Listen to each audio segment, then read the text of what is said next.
জুলাইয়ে শহীদ ও আহতদের মূল্যায়ন পুনর্বাসন সরকারের দায়িত্ব, জানালেন প্রধানমন্ত্রী। শিগগিরই দল হিসেবে আওয়ামী লীগের বিচার। জুলাই অভ্যুত্থানকে বিতর্কিত করতে চলছে অপপ্রচার, বিচার হয়নি বলেই উঁকি দিচ্ছে দোসররা, অভিযোগ এনসিপির। শাওন মাহি সহ 3 জনের নামে জিডি।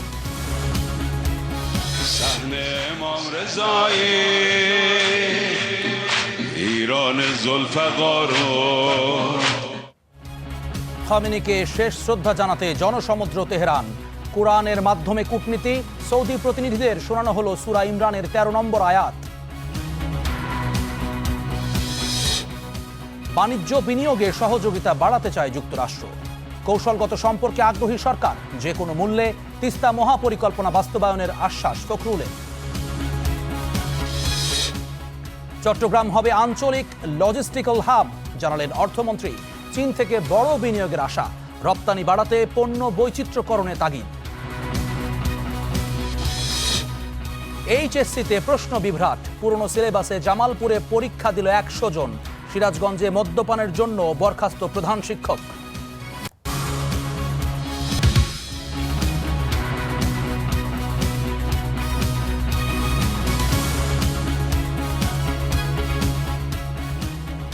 স্বাগত স্টার নিউজ প্রাইমের সঙ্গে আছি আমি জুম্মান সাদিক জ্যাভলিন। এতক্ষণ শিরোনাম দেখছিলেন, এবার বিস্তারিত। জুলাই হত্যার বিচারে প্রতিহিংসা নয়, প্রকৃত দোষীদের সাজা নিশ্চিতের বার্তা দিলেন প্রধানমন্ত্রী। জুলাই জাতীয় সম্মেলনে যোগ দিয়ে তিনি বলেন, বিভাজন নয়, ঐক্যবদ্ধ হয়েই এগিয়ে যেতে চায় তার সরকার। তবে একজনের মূল্যায়ন যাতে অন্যকে বঞ্চিত না করে, সেদিকে সতর্ক থাকার আহ্বান জানান তারেক রহমান।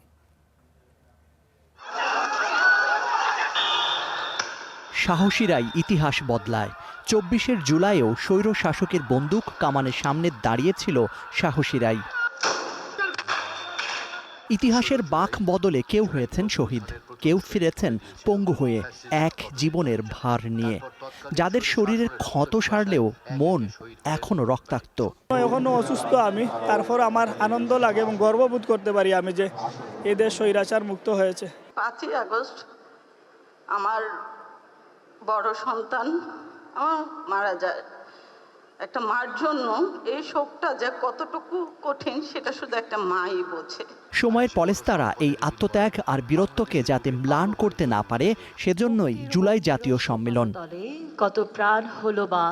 জুলাই 24 শহীদ পরিবার সোসাইটি এবং আমরা জুলাই যোদ্ধা কেন্দ্রীয় নির্বাহী কমিটির এই আয়োজনে বাংলাদেশ চীন মৈত্রী সম্মেলন কেন্দ্রে এক ছাদের নিচে মিলিত হলেন শহীদ পরিবারের সদস্য, জুলাই যোদ্ধা এবং রাষ্ট্রের সর্বোচ্চ নির্বাহী। 2026-এর এই আয়োজন তাই শোকের সঙ্গে সংহতির আর বেদনার সঙ্গে প্রতিজ্ঞার এক ঐতিহাসিক মুহূর্ত। আমরা যাদেরকে হারিয়েছি, আপনারা যারা কষ্টে শিকার ভোগ করেছেন, যন্ত্রণা শিকার ভোগ করছেন, প্রত্যেকেই আমাদের লক্ষ্য ছিল, প্রত্যেকেরই লক্ষ্য ছিল এই দেশ, এই দেশের মানুষ, এই দেশের মাটি, অর্থাৎ মানুষের ভাগ্যের পরিবর্তন, দেশের ভাগ্যের পরিবর্তন। আজ আমাদের হাতে সেই সুযোগটি এসেছে। আমরা চাই না জাতিকে দ্বিধা বিভক্ত করে সামনে এগিয়ে যেতে, কারণ জাতিকে বিভক্ত করে দেশকে কখনো সামনে নেওয়া যায় না। জুলাইয়ের আত্মত্যাগ কেবল ইতিহাসের একটি অধ্যায় নয়, একে বাংলাদেশের গণতান্ত্রিক অভিযাত্রার এক গুরুত্বপূর্ণ মাইল ফলক বললেন সরকার প্রধান। জুলাইয়ে হত্যা অবিচারে বিচারের বার্তাও দেন প্রধানমন্ত্রী। যেভাবে আপনার আপনজনকে হত্যা করা হয়েছে, অবশ্যই তার জন্য যারা দায়ী তাদেরও বিচার হবে এই দেশের আইন অনুযায়ী। তবে আমাদের প্রতি স্বৈরাচার যেমন, বাংলাদেশের লক্ষ কোটি মানুষের প্রতি স্বৈরাচার যেমন অবিচার করেছিল, আমরা বিচারের নামে কারো প্রতি যেন অবিচার না হয়, সে বিষয়টিতেও আমাদের সচেতন থাকতে হবে। শ্রদ্ধা, শোক আর অঙ্গীকারের এই সম্মেলন শেষ হলেও শেষ হয়নি জুলাইয়ের গল্প। কারণ ইতিহাসের কিছু মাস ক্যালেন্ডারে শেষ হয়, কিন্তু মানুষের হৃদয়ে বেঁচে থাকে চিরকাল। Zakaria Ahmed, Star News, Dhaka. জুলাই গণহত্যার দায়ে দল হিসেবে শিগগিরই আওয়ামী লীগের বিচার শুরু হবে বলে জানিয়েছেন স্বরাষ্ট্রমন্ত্রী। অন্যদিকে জুলাইয়ের প্রতিটি হত্যার বিচার নিশ্চিত করার প্রতিশ্রুতি দিয়েছেন আইনমন্ত্রী। চীন মৈত্রী সম্মেলন কেন্দ্রে জুলাই সম্মেলনে যোগ দিয়ে এসব কথা জানান তারা।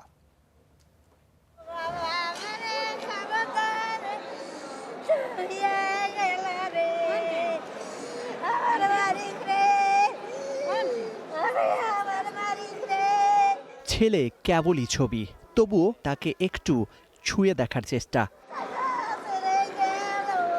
জুলাই শহীদদের সঙ্গে অশ্রুর ভাষায় এভাবেই কথা বলেন সন্তানহারা মায়েরা। ময়না পাখি বাড়িতে কবে যাবে? মনে হয় কোন ব্যবসার কাছে গেছে। আমার বড় ছেলে বিদেশ থাকে, মনে হয় আমার সোনা বোন বিদেশে আছে। এখন আমি ছবি দেখে চান খার পড়লে গুলি খাইছে 4-5 জন, শেষ গুলিটাও খাইছে এবং ওকে ঢাকা মেডিকেলে নেওয়া হয়েছে, বাঁচে নাই। জুলাই জাতীয় সম্মেলনে তাদের দাবি একটাই, জুলাই গণহত্যার বিচার হতে হবে। তারা আজকে শহীদ পরিবারকে পুঁজি করে, তারা আমাদেরকে পুঁজি করে, তারা আজকে হাজারো কোটি টাকার মালিক হয়েছে।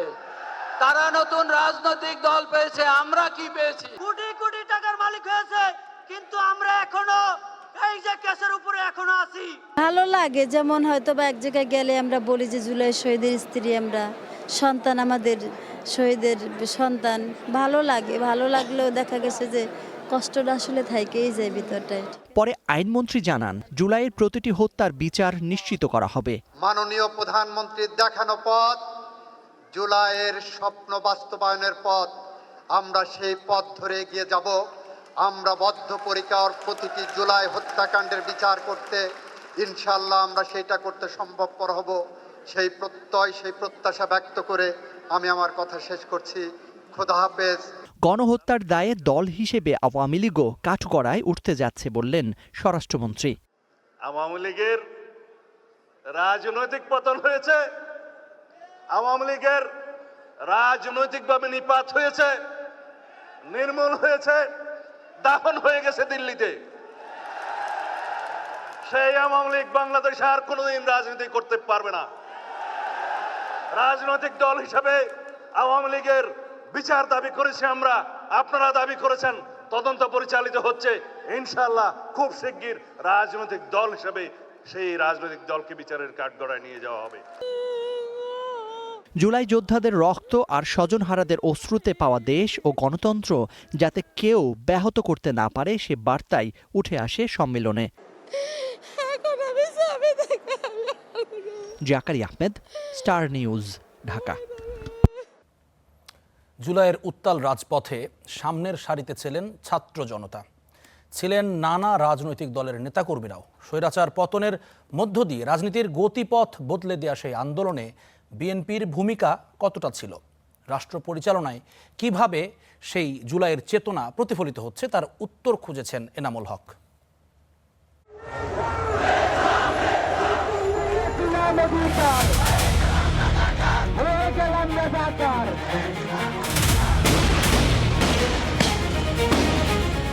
শুরুটা কোটা বাতিলের দাবিতে,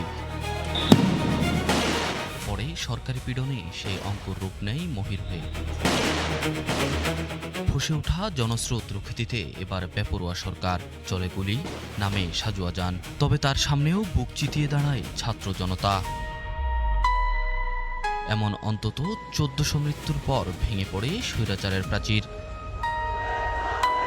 সে আন্দোলনে ছিলেন ছাত্রদল, স্বেচ্ছাসেবক দল সহ বিএনপির সৈনিকরাও। 71 সালে মহান মুক্তিযুদ্ধের যে চেতনা এবং 24-এর জুলাই গণ অভ্যুত্থানের যে চেতনা, আমরা এই দুটি চেতনার সংমিশ্রণে তরুণ প্রজন্ম এবং তরুণ থেকে বৃদ্ধ প্রত্যেকের মতামতকে প্রায়োরিটি দিয়েই আমরা বাংলাদেশ বিনির্মাণ করতে চাই। 2 বছর পরও তাদের তাড়া করে ফিরছে সেই দুঃসহ স্মৃতি। হাসপাতালগুলোতে আমি যে মায়ের কান্না দেখেছি, ভাইয়ের কান্না দেখেছি, বোনের কান্না দেখেছি, তার সাথে পৃথিবীর কোনো কান্নার তুলনা হইতে পারে না। প্রধান উপদেষ্টা পদের কর্তব্য বিশ্বস্ততার সহিত সেই পথ ধরেই আসে অন্তর্বর্তী সরকার। দেশে ফেরেন তারেক রহমান। রক্তাক্ত অভ্যুত্থানে বিএনপির অবদান ছিল কতটা, সে প্রশ্ন ছিল দলটির এই নীতি নির্ধারকের কাছে।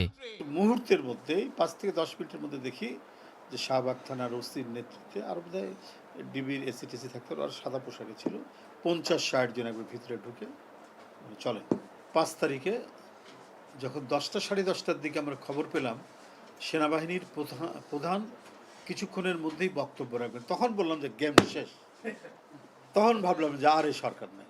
নির্বাচনী প্রতিশ্রুতি থেকে সরকার গঠন, জুলাইকে ধারণ করে কিভাবে এগোচ্ছে বিএনপি সরকার, সে কথাও জানালেন প্রধানমন্ত্রীর রাজনৈতিক উপদেষ্টা। সরকার সে দায়িত্ব পালনের অনেক দৃষ্টান্ত আমরা দেখছি। যেমন ধরুন, প্রধানমন্ত্রী তার বহর নিয়ে যাচ্ছেন, উনি রেড লাইট দেখেছেন, সমস্ত বহর সহ দাঁড়িয়ে গেছে। এইটা সুশাসনের একটি দৃষ্টান্ত, যেটা মানুষ চায়, জনগণ চায়। তাই জুলাই স্মরণে শুধু সভা সমাবেশ নয়, সরকার পরিচালনার মূলনীতিতেও এর ছাপ রাখতে চায় বিএনপি সরকার। কোটা সংস্কারের দাবিতে শুরু হওয়া আন্দোলন সবশেষ রূপ নেয় আলোচিত গণ অভ্যুত্থানে। দমনপীড়ন, সংঘর্ষ আর প্রাণহানির অধ্যায় পেরিয়ে আসে রাজনৈতিক পট পরিবর্তন। নেতাকর্মীদের দাবি, দোষীদের রায়ের পাশাপাশি দ্রুত বিচার কার্যকর। Enamul Haque, star News, Dhaka. গণভোটের রায় বাস্তবায়ন সহ বিভিন্ন দাবিতে জেলা ও মহানগরে গণমিছিল ও বিক্ষোভ করেছে 11 দলীয় ঐক্যজোট। এতে জামায়াত, এনসিপি সহ বিভিন্ন দলের নেতাকর্মীরা অংশ নেন। দাবি বাস্তবায়ন না হলে কঠোর আন্দোলনের হুঁশিয়ারি দেন বক্তারা। বিক্ষোভ শেষে চট্টগ্রামে 11 দলীয় ঐক্যজোটের গণমিছিল, গণভোটের রায় বাস্তবায়ন সহ বিভিন্ন দাবি। একই দাবিতে শনিবার দেশের বিভিন্ন জেলা ও মহানগরে আয়োজন করা হয় কর্মসূচি। অংশ নেন 11 দলীয় ঐক্যের নেতাকর্মীরা। অনুষ্ঠিত হয় বিক্ষোভ সমাবেশ, পরে মিছিল করেন তারা। অন্তর্বর্তীকালীন সরকার নির্বাচন দেবে না সেটি মনে করে তারা জুলাই সনদে স্বাক্ষর করেছে, জাতির সাথে একটি তামাশা করেছে, মুনাফিকি করেছে। আজকে আমাদের ঐক্যবদ্ধ হতে হবে, জুলাই সনদ বাস্তবায়ন করতে হবে, গণভোটের গণরায় মেনে নিতে হবে। এই রায়কে বাস্তবায়ন করার জন্য আমরা আজকের এই বিক্ষোভ সমাবেশের আয়োজন করেছি এবং আমরা এই গণভোটের বাস্তবায়ন করে ছাড়বো ইনশাআল্লাহ। সমাবেশে দেশের আইন শৃঙ্খলা পরিস্থিতি তুলে ধরেন বক্তারা। দাবি জানান গণভোটের রায় বাস্তবায়নের, অন্যথায় কঠোর আন্দোলনের হুঁশিয়ারি দেন তারা। শতকরা 70% মানুষের রায়কে সরকার তোয়াক্কা না করে তাদের মন গাড়ার তারা আজকে বাংলাদেশ পরিচালনা করছে। ওই সংবিধান অনুযায়ী দেশ পরিচালনা করলে আমাদের 34শে জুলাই দরকার ছিল কি এতগুলো মানুষের জীবন ফিরিয়ে দিক। সুতরাং যারা বাইরের দেশ থেকে বলে যে আমরা লিড দিয়েছি, সে লিড দেওয়ার কাজগুলো তো করবে, তাদের কথা মতো তো কাজ করে না। গণতন্ত্র, সুশাসন ও ইনসাফ ভিত্তিক সমাজ কায়েম না হওয়া পর্যন্ত রাজপথে থাকার হুঁশিয়ারি দেন নেতাকর্মীরা। Rizvi Habib, Star News. জুলাই অভ্যুত্থানে শহীদ 1400-র বেশি, আহত প্রায় 30,000। তবুও সামাজিক যোগাযোগ মাধ্যমে চলছে জুলাইকে বিতর্কিত করার অপপ্রচার। এর অগ্রভাগে মেহের আফরোজ শাওন ও মঞ্জুরুল ইসলাম পান্নার নাম। দাবি উঠেছে, মত প্রকাশের স্বাধীনতার নামে যারা ইতিহাসকে বিকৃত করে তাদের কঠোর সাজা নিশ্চিত করার। বিস্তারিত মাজহারুল ইসলামের প্রতিবেদনে।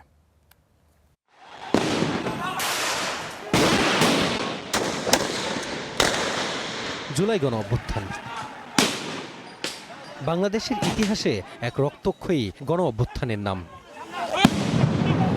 হাজারো মানুষের আত্মত্যাগের সেই অভ্যুত্থানে পতন হয় শেখ হাসিনার ফেসিবাদী শাসনের। তবে সম্প্রতি সামাজিক যোগাযোগ মাধ্যম ও টিভি টকশোতে জুলাইকে নিয়ে বিতর্কিত ও অশালীন মন্তব্য করেছেন বেশ কয়েকজন, যাদের অনেকেই 2024 সালের জুলাই মাসেও আন্দোলন নিয়ে বিতর্কিত মন্তব্য করেছিল বলেও অভিযোগ আছে। অনুসন্ধানে দেখা যায়, সামাজিক যোগাযোগ মাধ্যমে এসব পোস্টে মন্তব্য করা বড় একটি অংশই নিষিদ্ধ সংগঠন ছাত্রলীগ, যুবলীগ ও আওয়ামী লীগের নেতাকর্মী। জুলাই নিয়ে নিয়মিতই মিথ্যাচার ও অশালীন মন্তব্য করে যাচ্ছে তারা। জুলাই শহীদ পরিবারের সদস্যরা বলছেন, পরিকল্পিত এই অপচেষ্টা রুখতে হবে, জড়িতদের দ্রুত আনতে হবে আইনের আওতায়। ফেসবুকে দেখি কি উল্টা সিধে কমান্ড দিয়ে বয়ে থাকে, জুলাই নামে কিছুই স্বীকার করে না। তো আমি চাই যারা স্বীকার করে না এরা মানুষ না, আমার দৃষ্টিতে রইল অমানুষ। এরা মানুষত্ব এদের ভিতরে নাই। তো বর্তমান সরকারও তো এদের বিচার করা উচিত। ফেসবুকের এগুলো যারা লেখে এগুলো দেখে পুলিশের ধরতে বেশি দেরি হয় না। এখন অন্যায়ের কোনো বিচারই হচ্ছে না এবং আমাদের যে প্রশাসন তারাও কিন্তু বেশি একটা হাত ছাড়ার অবস্থার মতো কাজ করছে। সাবেক সমন্বয়কদের অভিযোগ, জুলাইকে নিয়ে অপতৎপরতা চালাচ্ছে কালচারাল ফেসিস্টরা। এতে অর্থায়ন করছে দেশ থেকে লাখ লাখ কোটি টাকা পাচার করা দুর্বৃত্তরা। জুলাইয়ের যে গণহত্যা হয়েছে সেই গণহত্যার বিরুদ্ধে আপনি যেমনটি বললেন, এখন করছে বিষয়টা এমন না। তারা জুলাইয়ের পর থেকেই ধারাবাহিকভাবে সেই প্রচারণাটা, গণহত্যা হয়নি এরকম প্রচারণা তারা চালিয়েছে। আওয়ামী লীগের বয়ান এবং আওয়ামী লীগের ন্যারেটিভকে প্রতিষ্ঠা করতে কিন্তু বিভিন্ন মিডিয়া হাউসগুলোতে বিভিন্ন সাংস্কৃতিক কর্মীদের ব্যাপার এবং বিভিন্ন পোস্ট ফেসবুকে পোস্ট যাতে করে দেয় সেজন্য কিন্তু হাজার হাজার কোটি টাকা কিন্তু আওয়ামী লীগ এখানে ব্যয় করছে। তবে রাজনৈতিক বিশ্লেষকরা বলছেন বিষয়টিকে গুরুত্ব দিয়েই তদন্ত করা উচিত, কারণ বিতর্কিত এই ব্যক্তিরা জুলাইয়ের শুরুতেও জনমতের বিরুদ্ধে দাঁড়িয়েছিল। এখন যারা আগের সুবিধাভোগী ছিল অথবা এখনও যারা গোপনে গোপনে হয়তো আগের রেজিমের অর্থ বা অন্যান্য সুবিধা পেয়ে আছে, আমরা হয়তো জানি না, তারা তো জুলাইকে কলঙ্কিত করা তাদের অনেক সময় পিঠ কাজ। জুলাইকে বিতর্কিত করার জন্য যদি ক্রিটিক হন তাহলে আপনার বিচার হওয়া উচিত। জুলাই কেন্দ্রিক এসব গোষ্ঠীর অপতৎপরতা আগামীতে আরও বাড়তে পারে বলেও সতর্ক করেন এই বিশ্লেষক। তারা কিন্তু গত 15 বছর শেখ হাসিনা রেজিমের বিরুদ্ধে একটা শব্দ বলতে পারে নাই। Mazharul Islam, star News, Dhaka. জুলাইয়ের হত্যাকারীদের বিচার করা যায়নি বলেই এখনও উঁকি দিচ্ছে তাদের দোসররা, এমন অভিযোগ করেছেন এনসিপির মুখ্য সংগঠক সার্জিস আলম। বিএনপি সরকারকে দায়িত্ব নিয়ে গণহত্যার বিচার করার আহ্বান জানান তিনি। এছাড়া মাস জুড়ে সীমান্ত সুরক্ষা সহ নানা দাবিতে উপজেলা পর্যায়ে পদযাত্রার ঘোষণাও দেন সার্জিস। বাংলা মোটরে কেন্দ্রীয় কার্যালয়ে জুলাই অভ্যুত্থানের দ্বিতীয় বার্ষিকীর কর্মসূচির ঘোষণা এনসিপির। এ সময় সোমবার থেকে জুলাইয়ের চেতনা দেশবাসীর কাছে পৌঁছে দিতে উপজেলা পর্যায়ে পদযাত্রা শুরুর কথা জানান সার্জিস আলম। এনসিপি বিশ্বাস করে জুলাই শুধু একটি মাস নয়, বরং এটি আত্মত্যাগ, গণ আকাঙ্ক্ষা, গণতন্ত্র, ন্যায় বিচার এবং নতুন বাংলাদেশ বিনির্মাণের প্রতীক। তাই মাসব্যাপী এই কর্মসূচির মাধ্যমে সমাজের সকল শ্রেণী পেশার মানুষকে সম্পৃক্ত করে জুলাইয়ের আকাঙ্ক্ষা নতুন প্রজন্মের কাছে পৌঁছে দেয়া, শহীদদের অবদান স্মরণ করা এবং দেশ গঠনের অঙ্গীকার আরও সুদৃঢ় করাই হবে এই আয়োজনের মূল লক্ষ্য। তার অভিযোগ, খুনিদের বিচার করা যায়নি বলেই উকি দিচ্ছে তাদের দোসররা। বিএনপিকে দায়িত্ব নিয়ে জুলাই গণহত্যার বিচার নিশ্চিত করার আহ্বানও তার।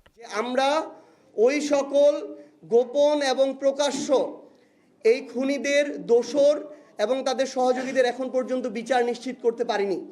তাদের যদি বিচারের রায় হতো এবং এগুলোর যদি কার্যকারিতা থাকতো তাহলে আজকে তারা কখনোই গর্ত থেকে মাঝে মাঝে উকি দিয়ে এই কথাগুলো বলার সাহস পেত না। এছাড়া 16 জুলাই শহীদ দিবস হিসেবে আবু সাইদের কবর জিয়ারত সহ 15 জুলাই কুড়িগ্রামে কৃষক সমাবেশ করবে এনসিপি। সেদিনই আত্মপ্রকাশ তাদের অঙ্গ সংগঠন জাতীয় কৃষক শক্তির। জাতীয় নাগরিক পার্টি এনসিপির আরেকটি উইং, আরেকটি অঙ্গ এবং সহযোগী সংগঠন জাতীয় কৃষক শক্তির সেদিন আত্মপ্রকাশ ঘটবে। Nazmul Hasan, Star News, Dhaka.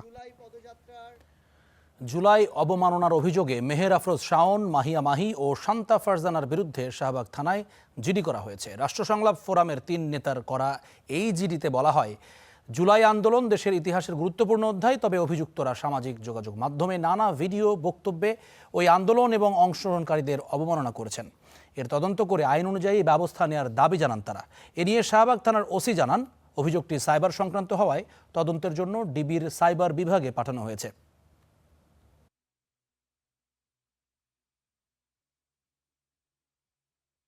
অভিযোগে উল্লেখ আছে জুলাই গণ অভ্যুত্থানকে কটূক্তি করে ভিডিওর মাধ্যমে জুলাই গণ অভ্যুত্থানকে অপপ্রচার হিসেবে দেশবাসীর কাছে চালাচ্ছে। সাধারণ ডায়েরি হওয়ার কথা জানতে পেরেছি এবং অফিসার ইনচার্জ শাহবাগ মডেল থানার সঙ্গে কথা বলে জানতে পেরেছি যে তদন্ত করছে ডিবি সাইবার টিম এবং অভিযোগ হচ্ছে যে অনলাইনের কিছু ভিডিও বা কন্টেন্টের বিষয়।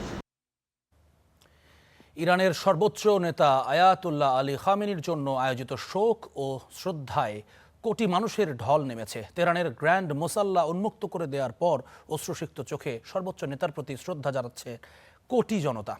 শোক অনুষ্ঠান পরিণত হয়েছে মধ্যপ্রাচ্যের ইতিহাসের সবচেয়ে বড় সমাবেশে। প্রতিশোধের প্রতীক লাল পতাকা নিয়ে হাজির হয়েছেন লাখো ইরানি। মৃত্যুর 4 মাস পর শুরু হওয়া আয়াতুল্লাহ আলী খামেনির রাষ্ট্রীয় জানাজা ও শোকানুষ্ঠান এখন বিস্তৃত হয়েছে ইরান ও ইরাক জুড়ে। শুক্রবার শুরু হওয়া কর্মসূচির প্রথম দিন ছিল বিদেশি অতিথিদের শ্রদ্ধা।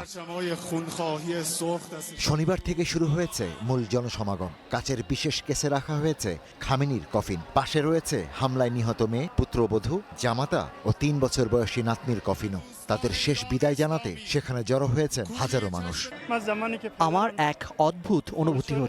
আমার বাবা মারা যাওয়ার সময় আমি যতটা কেঁদেছিলাম তার চেয়েও বেশি কেঁদেছি যখন সর্বোচ্চ নেতাকে শহীদ করা হয়েছে। ইরানি কর্তৃপক্ষ বলছে কয়েক কোটি মানুষ এই আয়োজনে শরিক হবেন। সেই চাপ সামলাতে তেহরান সহ বিভিন্ন অঞ্চলের 5,000-এর বেশি স্কুল এবং প্রায় 40 থেকে 50,000 শ্রেণীকক্ষ খুলে দেওয়া হয়েছে।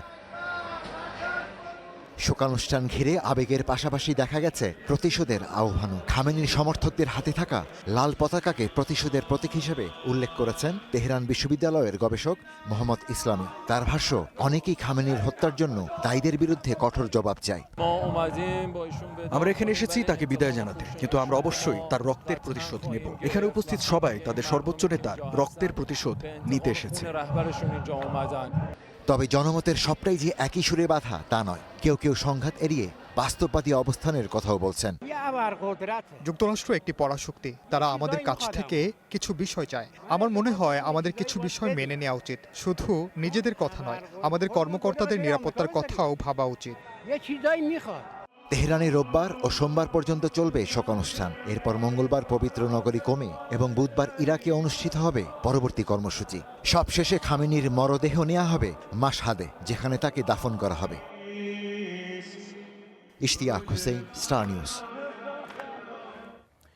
খামেনির জন্য শোকের অনুষ্ঠানে বিশ্বের বিভিন্ন দেশের প্রতিনিধি দলের সামনে পবিত্র কুরআন থেকে নির্বাচিত বিভিন্ন আয়াত তেলাওয়াত করা হয়েছে। সুচিন্তিতভাবে বাছাই করা হয়েছে এই আয়াতগুলো, যাতে দেশগুলোর প্রতি ইরানের দৃষ্টিভঙ্গিও ফুটে উঠেছে। ভাতৃপ্রতিম বন্ধু দেশের জন্য শাহাদাতের মর্যাদা, বিশ্বাসীদের ঐক্যের আয়াত, বিপরীতে শত্রুপক্ষের জন্য কাফিরদের পরিণতি ও ভুল ত্রুটি ক্ষমার আয়াত। খামেনির প্রতি শ্রদ্ধা জানাতে শুক্রবার তেহরানের ইমাম খোমেনি মুসল্লায় পৌঁছায় বাংলাদেশের প্রতিনিধি দল। 11 দলীয় জোটের নেতারা যখন তার কফিনে শ্রদ্ধা জানান, তখন তিলাওয়াত করা হয় সূরা আল ইমরানের 169 থেকে 170 আয়াত, যেখানে আল্লাহর পথে জীবন উৎসর্গকারীদের মর্যাদার কথা উল্লেখ করা আছে। ولا تحسبن الذين قتلوا في سبيل الله أمواتا। স্পিকার হাফিজউদ্দিন আহমদ যখন শ্রদ্ধা জানাচ্ছিলেন, তখন পাঠ করা হয় সূরা আল আহজাবের 23 নম্বর আয়াত, যেখানেও শহীদদের জন্য আল্লাহর অঙ্গীকার পূর্ণের কথা তুলে ধরা হয়েছে। মিনাল মুমিনিনা রিজালুন সাদাকু মা আহাদুল্লাহ আলাইহি। বিভিন্ন দেশের ডেলিগেটদের শ্রদ্ধার আনুষ্ঠানিকতাকে দুই ভাগে সাজিয়েছে ইরান। উচ্চ পর্যায়ের প্রতিনিধিদের মর্যাদা অনুযায়ী সামরিক বাহিনীর মার্চ পাস্টের মাধ্যমে সম্মান জানানো হয়। পরে প্রতিনিধিরা নির্দিষ্ট স্থানে পৌঁছালে থেমে যায় রণসঙ্গীত। কোরআন তিলাওয়াতের মধ্য দিয়ে নীরবতা ভাঙেন একজন কারি।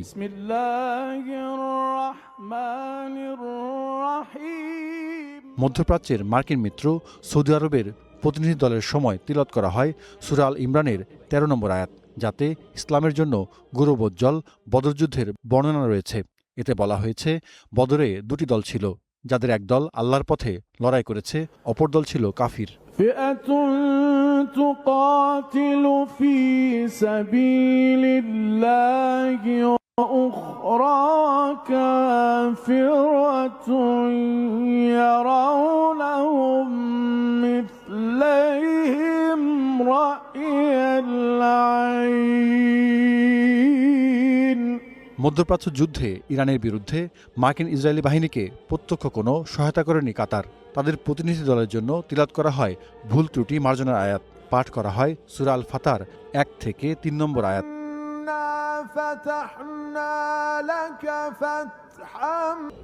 ফিলিস্তিনি প্রতিনিধি দলের সময় তুলে ধরা হয় পবিত্র আল আকসার কথা, আর হামাসের শ্রদ্ধার সময় তিলাওয়াত করা হয় সূরা আল আহজাবের 23 নম্বর আয়াত, যেখানে শহীদদের প্রতি আল্লাহর অঙ্গীকার পূর্ণ করার কথা বলা হয়েছে।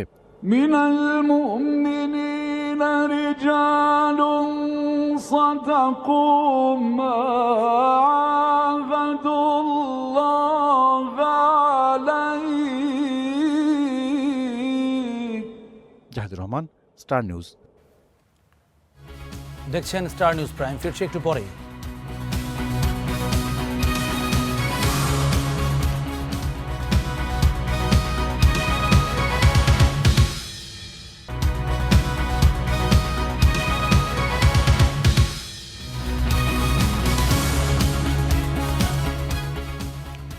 দেখছেন স্টার নিউজ প্রাইম।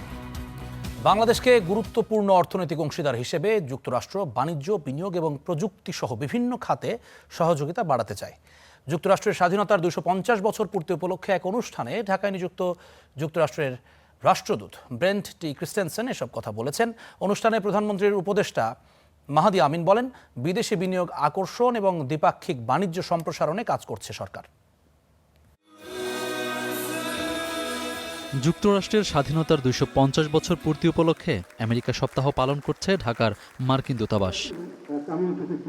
এর অংশ হিসেবে রাজধানীর একটি হোটেলে আয়োজিত অনুষ্ঠানে দুই দেশের কূটনৈতিক ও ব্যবসায়িক সম্পর্ক আরও জোরদারের উপর গুরুত্ব আরোপ করেন বক্তারা। ঢাকায় নিযুক্ত যুক্তরাষ্ট্রের রাষ্ট্রদূত ব্রেন্ট টি ক্রিস্টেনসেন বলেন, বাংলাদেশকে গুরুত্বপূর্ণ অর্থনৈতিক অংশীদার হিসেবে দেখে যুক্তরাষ্ট্র। পারস্পরিক লাভজনক বাণিজ্য ও বিনিয়োগ ভিত্তিক দীর্ঘমেয়াদী সম্পর্ক গড়ে তুলতে চায় বলেও জানান তিনি। বাংলাদেশকে গুরুত্বপূর্ণ অর্থনৈতিক অংশীদার হিসেবে দেখে যুক্তরাষ্ট্র। দুই দেশের সম্পর্ককে আরও গভীর করতে বাণিজ্য, বিনিয়োগ ও প্রযুক্তিগত সহযোগিতা বাড়াতে হবে। বাংলাদেশের তরুণ কর্মশক্তি, বেসরকারি খাত এবং অর্থনৈতিক সম্ভাবনার উপর যুক্তরাষ্ট্রের আস্থা রয়েছে। ডিজিটাল অর্থনীতি, প্রতিরক্ষা ও নিরাপত্তা সহ বিভিন্ন খাতে পারস্পরিক সহযোগিতা আরও সম্প্রসারণে আগ্রহী যুক্তরাষ্ট্র। প্রধানমন্ত্রীর উপদেষ্টা মাহাদি আমিন বলেন, বাংলাদেশও যুক্তরাষ্ট্রের সঙ্গে অর্থনৈতিক ও কৌশলগত সম্পর্ক আরও গভীর করতে চায়। বাংলাদেশ ও যুক্তরাষ্ট্রের সঙ্গে আরও গভীর অর্থনৈতিক ও কৌশলগত সম্পর্ক গড়ে তুলতে চায়। যুক্তরাষ্ট্রের বিনিয়োগ বাংলাদেশের কর্মসংস্থান, প্রযুক্তি স্থানান্তর, উদ্ভাবন ও অর্থনৈতিক প্রবৃদ্ধিতে গুরুত্বপূর্ণ ভূমিকা রাখছে। বর্তমান সরকার বিদেশি বিনিয়োগকে সর্বোচ্চ অগ্রাধিকার দিচ্ছে। বাংলাদেশকে যুক্তরাষ্ট্রের ব্যবসায়ীদের কাছে আরও আকর্ষণীয় বিনিয়োগ গন্তব্য হিসেবে গড়ে তুলতে উভয় দেশ যৌথভাবে কাজ করবে। পারস্পরিক আস্থা ও সহযোগিতার ভিত্তিতে বাংলাদেশ ও যুক্তরাষ্ট্রের বাণিজ্য, বিনিয়োগ এবং কৌশলগত সম্পর্ক আগামী দিনে আরও শক্তিশালী হবে বলে আশা প্রকাশ করেন তারা। আহমেদ রবি, স্টার নিউজ, ঢাকা। যে কোনো মূল্যে তিস্তা মহাপরিকল্পনা বাস্তবায়ন করা হবে বলে জানিয়েছেন স্থানীয় সরকার মন্ত্রী মির্জা ফখরুল ইসলাম আলমগীর। বলেন, এই পরিকল্পনা বাস্তবায়ন হলে বদলে যাবে উত্তরাঞ্চলের জীবনযাত্রা। লালমনিরহাটের আয়োজিত এক অনুষ্ঠানে তিনি এই মন্তব্য করেছেন। একই অনুষ্ঠানে মাদক, বাল্যবিবাহ ও যৌতুকের বিরুদ্ধে আইনি ব্যবস্থার হুঁশিয়ারি দিয়েছেন দুর্যোগ ব্যবস্থাপনা ও ত্রাণমন্ত্রী। কোনো বিক্ষোভ কিংবা দলীয় নয়, বরং সামাজিক অবক্ষয়ের বিরুদ্ধে স্বতঃস্ফূর্ত মিছিল। বাল্যবিবাহ, জুয়া, যৌতুক প্রথার মতো প্রাচীন সমস্যার পাশাপাশি অনিয়ন্ত্রিতভাবে বাড়তে থাকা মাদক সমস্যা নিয়ন্ত্রণে ঐক্যবদ্ধ লালমনিরহাটবাসী। এর আগে যৌতুক বিরোধী প্রতিবাদে 7 জোড়া গণবিয়ে দেয়া হয়। এটিকে সামাজিক ব্যাধির বিপরীতে নতুন বার্তা হিসেবে দেখছেন নতুন দম্পতিরা। কুসংস্কার বলা চলে, এই কুসংস্কার থেকে বের হওয়ার জন্য উনি যৌতুক বিবাহ প্রথা শুরু করেছেন। যে যৌতুক মুক্ত বিবাহ যে অনুষ্ঠানটি আয়োজন করেছে, এতে আমি অংশগ্রহণ করে নিজেকে আমি ভাগ্যবান বলে মনে করি। আলোকিত লালমনিরহাট নামের এই সামাজিক আন্দোলনের উদ্যোক্তা ত্রাণমন্ত্রী আসাদুল হাবিব দুলু। এ সময় যৌতুক, মাদক, জুয়া ও বাল্যবিবাহ রোধে জনসচেতনতা গড়ে তোলার আহ্বান জানান তিনি। আমাদের জেলায় যদি এই ধরনের কোনো ঘটনায় কোনো কাজে জড়িত থাকে, আমি জেলা প্রশাসককে বলেছি সঙ্গে সঙ্গে তার লাইসেন্স বাতিল করে দিতে হবে। হুজুরদের বলেছি, ইমাম সাহেবদেরকে আমি দেখেছি, তাদেরও বলেছি আপনারা যৌতুক এবং বয়ঃপ্রাপ্ত হওয়ার আগে কোনো বিয়ে সংগঠিত করবেন না। আমরা যদি সবাই মিলে এই কাজগুলো করি, তাহলে এই কাজগুলো সহজ হয়ে যাবে। সেই কারণেই আন্দোলন, এটি হলো সামাজিক আন্দোলন, আলোকিত লালমনিরহাট। অনুষ্ঠানে প্রধান অতিথি স্থানীয় সরকার মন্ত্রী। এ সময় তার বক্তব্যে বিষয় ছাপিয়ে উঠে আসে তিস্তা মহাপরিকল্পনার প্রসঙ্গ। তিস্তা বাঁচাও সংগ্রাম করেছেন, লড়াই করেছেন, সেই লড়াই আপনাদের সাফল্য এসেছে। আমাদের প্রধানমন্ত্রী তিনি পার্লামেন্টে বলেছেন যে আমরা তিস্তা মহাপরিকল্পনা সফল করব, যে মূল্যেই হোক, যে কোনো মূল্যেই হোক। আইনের পাশাপাশি সামাজিক আন্দোলনের মাধ্যমে সমাজে কুসংস্কার এবং স্থানীয়ভাবে অপরাধ দমনের সরকার লালমনিরহাট থেকে যে উদ্যোগ নিয়েছে, সেটি সারা দেশে ছড়িয়ে দেওয়ার আহ্বান সমাজকর্মীদের। তাতে স্থানীয় অপরাধ কমার পাশাপাশি জাতীয়ভাবেও আইন শৃঙ্খলা পরিস্থিতির উন্নতি হবে বলে মনে করছেন তারা। সংসদ সদস্য দেশে চীনের বড় বিনিয়োগ আসবে বলে জানিয়েছেন অর্থমন্ত্রী আমির খসরু মাহমুদ চৌধুরী। চট্টগ্রামে বন্দরের সংস্কার কাজ পরিদর্শন শেষে তিনি এই কথা বলেছেন। এই সময় তিনি আরও জানিয়েছেন, এই নগরীকে আঞ্চলিক লজিস্টিক হাবে পরিণত করা হবে। এদিকে বাণিজ্যমন্ত্রী বলেছেন, মানুষের জীবনমান উন্নয়নে সরকার সবচেয়ে বেশি গুরুত্ব দিচ্ছে। পৃথক আরেক অনুষ্ঠানে কৃষিমন্ত্রী বলেন, ইলিশের উৎপাদন বাড়াতে কাজ করছে সরকার। শনিবার চট্টগ্রাম বন্দর এলাকায় সড়কের সংস্কার কাজ পরিদর্শন করেন অর্থমন্ত্রী আমির খসরু মাহমুদ চৌধুরী। পরিদর্শন শেষে তিনি বলেন, চট্টগ্রামকে লজিস্টিক্যাল হাবে পরিণত করা হবে। এ সময় তিনি জানান, বন্দরে চীন ও কোরিয়ার বিনিয়োগ আসবে। লজিস্টিক্যাল হাব হয়ে গেলে, পোর্টগুলো হয়ে গেলে, চাইনিজ জোন, কোরিয়ান জোন সব মিলে চট্টগ্রামে যে সম্ভাবনা রেটে যে আমরা এটাকে সঠিক রূপ দিতে পারবো, এবং এখানে যে অর্থনৈতিক কর্মকাণ্ড, এটা খালি বাংলাদেশের অর্থনীতিতে নয়, এটা চট্টগ্রাম এই অঞ্চলে জনগণের ভাগ্য পরিবর্তন করবে আমরা আশা করি। এদিকে সিলেট মেডিকেল বিশ্ববিদ্যালয়ে আয়োজিত এক আলোচনা সভায় বাণিজ্যমন্ত্রী খন্দকার আব্দুল মুক্তাদির বলেন, সরকার মানুষের জীবনমান উন্নয়নে গুরুত্ব দেয় এবার শিক্ষা ও স্বাস্থ্য খাতে বরাদ্দ বেড়েছে। বাস্তবতার সামনে রেখেও জিডিপির 2% নিয়ে যাওয়া বরাদ্দ, এটা বেশ একটা সাহসী ব্যাপার। সেভাবে স্বাস্থ্যক্ষেত্রে বরাদ্দ বেড়েছে, প্রায় 69,000 কোটি টাকার বরাদ্দ এসছে এবার, প্রায় 6% বাজেটের। সবার জন্য একটা আই ওপেনার, যারা আমরা এখানে কাজ করছি প্রত্যেকের জন্য একটা আই ওপেনার। এটাকে যতটুকু বেশি সমন্বিত করা, যে পরিমাণ ইনভেস্টমেন্ট হয়েছে সেটা রিটার্নটা তুলে আনা, এটার জন্য ইনশাল্লাহ আমরা একটা কোঅর্ডিনেটেড ওয়েতে কাজ করব।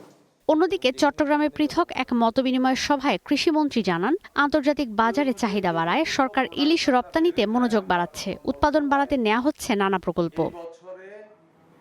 গোলালুর প্রোডাকশন সারা বাংলাদেশে এত লক্ষ হেক্টর হবে।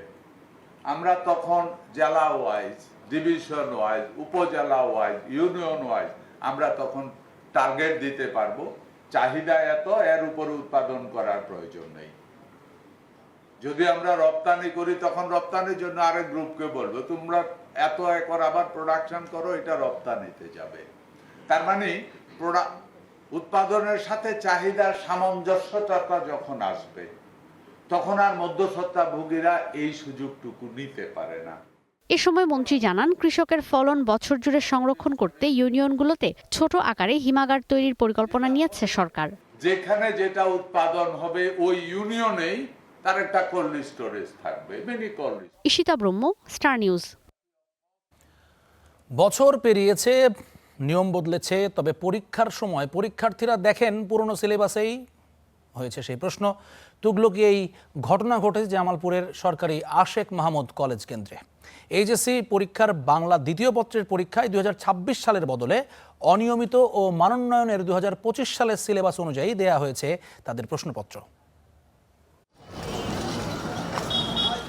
উচ্চ মাধ্যমিক ও সমমানের পরীক্ষার জামালপুর সরকারি আশেক মাহমুদ কলেজ কেন্দ্র, 4202 নম্বর কক্ষ। বাংলা দ্বিতীয় পত্র পরীক্ষা দিতে রুমে হাজির হন সরকারি জাহেদা সফির মহিলা কলেজের শিক্ষার্থীরা। একই কেন্দ্রের অন্য কক্ষ ও সারা দেশ যখন নতুন সিলেবাসের প্রশ্নে পরীক্ষা দিচ্ছিলেন, তখন 4202 নম্বর কক্ষের পরীক্ষার্থীরা উত্তর লিখছিলেন পুরনো সিলেবাসের প্রশ্ন থেকে। পরীক্ষা শেষে পাশের কক্ষের পরীক্ষার্থীদের সঙ্গে প্রশ্ন মেলাতে গেলে ধরা পড়ে ভুল। তাদের অভিযোগ, 2026 সালের পরিবর্তে সরবরাহ করা হয় 2025 সালের সিলেবাস অনুযায়ী। আমরা যে প্রশ্নের পরীক্ষা দিয়েছি ওটা ছিল 2025 সালের একটা কোশ্চেন, যা একদমই ঠিক হয়নি। এটা কর্তৃপক্ষের নজর দেওয়া উচিত ছিল যে আমরা যাতে সঠিক প্রশ্নে পরীক্ষা দিতে পারি। এখন আমার পরীক্ষা কেমন হয়েছে এটা ডিপেন্ড করে না। এই প্রশ্নে পরীক্ষা দেওয়ার কারণে আমার কি 2 পত্র মিলায়ে প্লাস থাকবে না? এটা তো তাহলে হলো না, কারণ আমি 2টা বছর কষ্ট করছি, আজকের এই 3 ঘন্টার জন্য আমি কষ্ট করছি। এখন এই সামান্য ভুলের কারণে যদি আমার এটাতে প্লাস চলে যায়, এটা দায়িত্ব কে নিবে? কর্তৃপক্ষের এমন খামখেয়ালিপনায় ক্ষুব্ধ অভিভাবকরা। আমরা প্রতি বছরই বিভিন্ন জায়গার কলেজের নিউজ দেখি যে এইভাবে প্রশ্ন উল্টাপাল্টা হয়েছে। এইভাবে যদি আমাদের প্রতি বছরই যদি এগুলা হয়, তাহলে এগুলা দায়ভার কে নিবে? একটি কক্ষে ভুল প্রশ্ন সরবরাহের অভিযোগ স্বীকার করে বিষয়টি সমাধানের আশ্বাস দেন কলেজের অধ্যক্ষ। বোর্ডের সাথে কথা বললাম, বোর্ড আমাকে যেটি তথ্য সরবরাহ করলেন যে এই ধরনের ঘটনা বাংলাদেশে আরো 2টি প্রতিষ্ঠানে ঘটেছে। সেই ক্ষেত্রে বোর্ডের নির্দেশনা হচ্ছে আলাদা প্যাকেটে ওই সিলেবাসের জন্য ওই প্রশ্নপত্র ওই প্যাকেটের মধ্যে দিয়ে আলাদাভাবে প্যাকেট করে আলাদাভাবে মূল্যায়ন হবে, সেইভাবে বোর্ডকে পাঠাই দিলে বোর্ড এটি বিবেচনায় নেবেন। এবং কলেজ কর্তৃপক্ষের দাবি সরবরাহ করা প্রশ্নটি অনিয়মিত ও মানোন্নয়নের পরীক্ষার্থীদের জন্য, যা 2025 সালের সিলেবাস অনুযায়ী করা। কেন্দ্রটিতে অনিয়মিত ও মানোন্নয়নের পরীক্ষার্থী রয়েছেন 69 জন। Desk report, Star News. সিরাজগঞ্জের শাহজাদপুর উপজেলায় একটি উচ্চ বিদ্যালয়ে মদ্যপান ও অসংলগ্ন আচরণের অভিযোগে স্কুলের প্রধান শিক্ষককে বরখাস্ত করা হয়েছে। স্থগিত করা হয়েছে এমপিও সুবিধা। ক্ষুব্ধ অভিভাবকরা অভিযুক্ত শিক্ষকের দৃষ্টান্তমূলক সাজার দাবিও করেছেন। তবে ওই ঘটনায় দুঃখ প্রকাশ করেছেন অভিযুক্ত শিক্ষক রুহুল আমিন।